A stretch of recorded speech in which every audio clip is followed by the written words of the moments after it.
نحمدہ ونصلی علی رسولہ الکریم اما بعد فاعوذ باللہ من الشیطان الرجیم بسم اللہ الرحمن الرحیم رب اشرح لی صدری ویسر لی امری واحلل عقدۃ من لسانی یفقہوا قولی واجعل لی وزیرا من اہلی ربی زدنی علما ربی یسر ولا تعسر وتمم بالخیر آمین۔ آج انشاءاللہ تعالی باذن اللہ ہم قرآن ڈیلی کے سلسلے میں سورہ آل عمران کی اگلی آیت مبارکہ آیت نمبر 54 کا آسان ترجمہ اور تفسیر دیکھیں گے۔ بسم اللہ الرحمن الرحیم وَمَكَرُوا وَمَكَرَ اللَّهُ، اور انہوں نے خفیہ تدبیر کی اور اللہ نے بھی خفیہ تدبیر کی۔ واللہ خیر الماکرین، اور اللہ سب خفیہ تدبیر کرنے والوں سے بہتر ہے۔ یہاں نہ یہود کی خفیہ تدبیر کا ذکر ہے اور نہ اللہ تعالیٰ کی خفیہ تدبیر کا، مگر دوسری جگہ ان کی تدبیر کا ذکر کیا گیا۔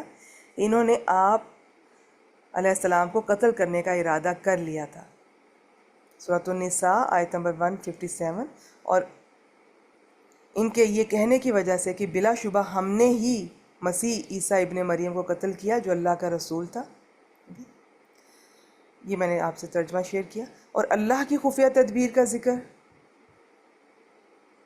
یہ سورۃ النساء وہی 157، اور لیکن ان کے لیے کسی کو اس کا مسیح کا شبیہ بنا دیا گیا۔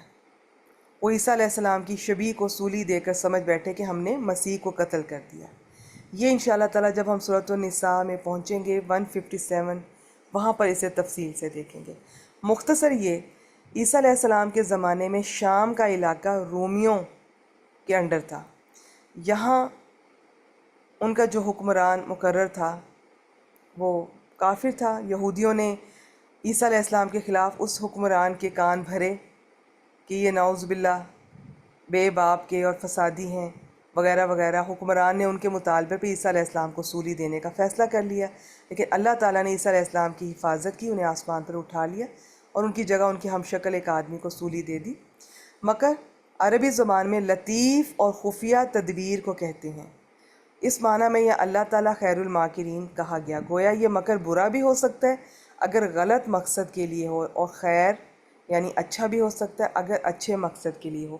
میں یہاں یہ بتا دوں، اس آیت مبارکہ کی تفسیر میں بہت کچھ آپ کو ملے گا، بہت لمبی سی تفسیر ملے گی، بہت ہسٹری پوری ملے گی عیسیٰ علیہ السلام کی، ان کی سٹرگل کی، ان کے حواریوں کی، اور کس طرح سے یہودیوں کی سازشیں، پلاننگز، کس طرح وہ یہ سب کر رہے تھے۔ آپ کہتے ہیں اگر ویسے یہ اس وقت جتنا مناسب تھا میں نے آپ سے شیئر کر دیا۔ آج کی آیت مبارکہ کی تفصیل اتنی ہی کافی ہے۔ 157 سورۃ النساء میں جب پہنچیں گے انشاءاللہ تعالیٰ وہاں میں تھوڑا اور آپ سے شیئر کروں گی۔ باقی اگر آپ دلچسپی رکھتے ہیں تو ایک تفسیر سے میں آپ سے مختصر شیئر کر دیتی ہوں، اور اس سے بھی زیادہ ہے، یہ آپ کا اپنے شوق پر ہے، آپ کتنی دلچسپی رکھتی ہیں، آپ کس طرح جاننا چاہتی ہیں ہسٹری کو۔ لیکن میری کوشش ہوتی ہے کہ میں زیادہ تر قرآن مجید اور حدیث کے ارد گرد ہی رہ کر تفسیر بیان کروں، تو روایات میں شیئر نہیں کرتی ہوں، بہت کم، اور اس طرح سے ہسٹری بھی ضرورت پڑتی ہے تو۔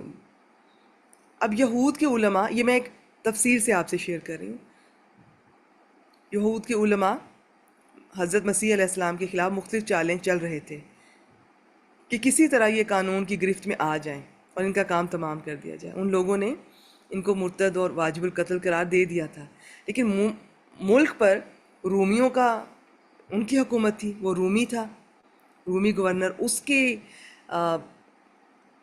آپ کہہ لیں کہ جب تک وہ راضی نہیں ہوتا کسی کو سزائے موت نہیں دی جا سکتی تھی، تو جب تک وہ توثیق نہ کرتا۔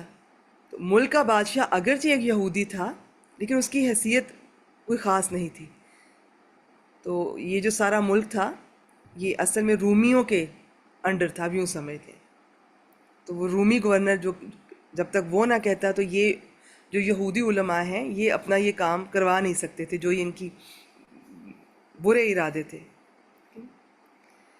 اس صورت میں علماء یہود کے ہاتھ بندھے ہوئے تھے اور وہ حضرت مسیح علیہ السلام کو رومی قانون کی زد میں لانے کے لیے اپنی چالیں چل رہے تھے کہ کسی طرح کچھ ایسا کرتے ہیں کہ یہ ان کو اس طرح سے پھنسایا جائے کہ رومی حکومت کو یہ لگے کہ یہ ان کا باغی ہے. تو یہود کی ان چالوں کا توڑ کرنے کے لیے اللہ تعالیٰ نے اپنی چال چلی. اب اللہ تعالیٰ کی چال کیا تھی اس کی تفسیر قرآن پاک کی حدیث میں اس طرح سے نہیں آئی ہے. یہ کچھ انجیل سے پتہ چلتا ہے، تو مختلف لوگوں نے وہاں سے تفصیلات بتائی ہیں، پورے واقعات ہیں. اور یہ کس طرح بعض کہتے ہیں کہ کسی نے مخبری کر دی ان کے بارے میں، بعض کہتے ہیں کہ کوئی رشوت اس نے دے کر ان کے کسی حواری کو اور اس بات پہ راضی کر لیا تھا کہ وہ آپ کی مخبری کر کے گرفتار کروائے. تو یہ بہت ساری تفصیلات ہیں. پھر وہ کیا سچویشن تھی جس وقت یہ سارا کچھ ہوا، یہ بہت لمبی ڈیٹیل ہے، تو یہ میں شیئر نہیں کرنا چاہ رہی، صرف آپ کی دلچسپی کے لیے کہ جی ہاں اس طرح کی باتیں تفاسیر میں آپ کے سامنے آئیں گی. آپ اپنے طور پہ اچھی تفسیر سے اگر جاننا چاہتے ہیں تو وہ آپ کر سکتے ہیں. میں اتنا ہی شیئر کرتی رہی ہوں اور آگے بھی کروں گی انشاءاللہ تعالیٰ، جتنا مجھے قرآن مجید اور حدیث مبارکہ سے اوتھینٹک جو میرے سامنے آتا ہے، جس پہ میرا اپنا دل مطمئن ہوتا ہے. باقی پورا واقعہ ہے اور کس طرح سے پھر وہ لوگ تقریباً قریب پہنچ گئے تھے عیسیٰ علیہ السلام کے، لیکن اللہ تعالیٰ نے اس شخص کی شکل تبدیل کر دیا. وہ کون تھا اس کے بارے میں مختلف رائے ہیں، یہ آپ تفاسیر میں دیکھ سکتے ہیں. یہ اس وقت میرا ٹاپک نہیں ہے، یہ پھر ہم اپنے اصل ٹاپک سے ہٹ جائیں گے. لیکن ہمارا جو عقیدہ ہے وہ میں قدم قدم پہ آپ سے شیئر کر رہی ہوں. پیچھے بھی گزرا عیسیٰ علیہ السلام کے بارے میں اور آگے بھی آئے گا انشاءاللہ تعالیٰ. مختصر بس جتنا میں نے آپ سے شیئر کیا ہے میرے خیال میں وہ کافی ہے، اور یہ آپ اپنے طور پہ دیکھ سکتے ہیں. میں اپنی تفسیر کی ریکارڈنگ میں اس طرح کی ہسٹری یا روایات میں ان کو زیادہ ٹائم نہیں دیتی، کیونکہ میں آگے آپ کا قیمتی وقت لے رہی ہوتی ہوں. میں چاہتی ہوں اس میں وہ چیزیں شیئر کروں جو کہ ٹو دی پوائنٹ ہے، اور ٹو دی پوائنٹ سب سے زیادہ میں جیسے حافظ عبدالسلام صاحب کی تفسیر کو بہت پسند کرتی ہوں.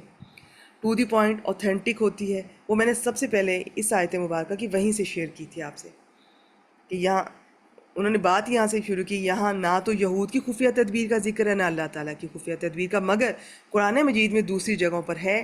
سورۃ النساء 157، اور وہ میں نے تھوڑا سا آئیڈیا دے دیا ہے. باقی انشاءاللہ تعالیٰ جب ہم وہاں پہنچیں گے تو وہاں جتنی مناسب ہوگا میں آپ سے تفصیل سے شیئر کر لوں گی. یہ تھی آج کی آیت مبارکہ. وآخر دعوانا ان الحمد للہ رب العالمین.